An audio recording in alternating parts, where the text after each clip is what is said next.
آپ نے یزید کی برائیاں تو سنی ہیں، اس کے بیٹے کی نیکی سناؤں۔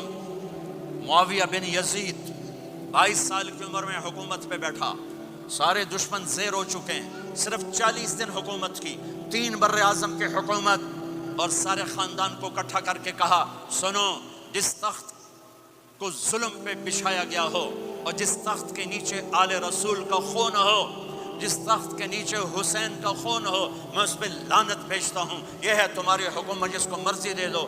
3 بر اعظم کی حکومت سچائی پر چھوڑ دی، 3 بر اعظم کی حکومت سچائی پر چھوڑ دی، 3 بر اعظم کی حکومت کو لات مار دی سچائی پر۔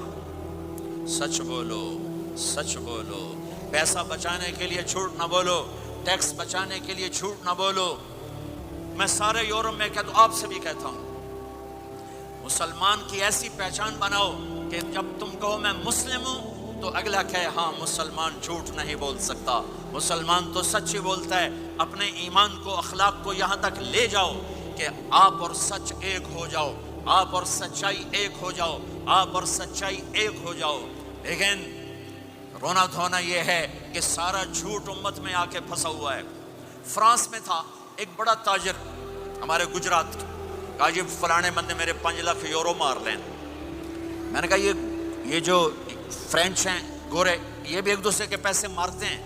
کہنے لگا جی نہیں۔ میں نے کہا کیوں؟ کہ وہ سارا لکھت پڑھت ہوتی ہے، کمپیوٹر ہوتا ہے، مار نہیں سکتے۔ میں نے کہا پھر تم کیوں نہیں لکھت پڑھت کرتے؟